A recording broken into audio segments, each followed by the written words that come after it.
আমার দল বা আমাদের জোট ভবিষ্যতে নির্বাচনের জন্য আমাদের প্রস্তুতি নিতে হবে, সেই কারণেই আমরা জোট করছি। তো এই জোটটি আত্মপ্রকাশ করে জাতিকে একটা নতুন কিছু উপহার দেব, যেটা অন্য দলগুলো দিতে পারে নাই। সেই রকম একটি লক্ষ্য নিয়ে আমরা যাচ্ছি যে দেশে গত 15 মাসে অনেক বেকারত্ব বেড়ে গেছে, সেটাও আমাদের মুখবন্ধনে থাকবে। যে একটি দল বলছে 1 কোটি, আমি টেক্সটাইল মিনিস্টার ছিলাম এর সময়, প্রায় 10,000 লোকের চাকরি দিচ্ছি, 40টা টেক্সটাইল মিল, হ্যান্ডলুম। কিন্তু এখন যে জনসংখ্যা বেড়ে গেছে সেই তুলনায় 4 কোটির উপরে বেকার যুবক আছে।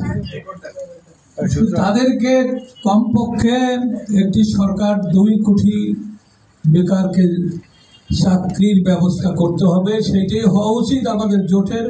এ ব্যাপারে আমরা চূড়ান্ত সিদ্ধান্ত নেব, আলোচনা সাপেক্ষে করতে হবে। সব কিছুই তো জনগণের জন্য, দেশের জন্য। সুতরাং আপনারা দীর্ঘদিন রাজনীতি করে আসছেন, এটার একটা সুযোগ এসেছে এখন, নিউ পোলারাইজেশনে আমরা আমাদের অবস্থান জনগণের সমর্থন নিয়ে আল্লাহর রহমতে আমরা সেটা নির্ণয় করে নিব। নির্বাচন হবে কি হবে না সেই বিষয়ে অনেক কথাই আছে, তবে আমার দল বা আমাদের জোট ভবিষ্যতে নির্বাচনের জন্য আমাদের প্রস্তুতি নিতে হবে, সেই কারণেই আমরা জোট করছি। একটি জাতীয়তাবাদী গণতান্ত্রিক জোট, যেখানে সব ধর্মের আমাদের সম্মান একের প্রতি অন্যের থাকবে, এবং বিশেষ করে জাতীয় পার্টি আপনারা জানেন যে আমরা শান্তিপূর্ণ সহাবস্থানে বিশ্বাস করি।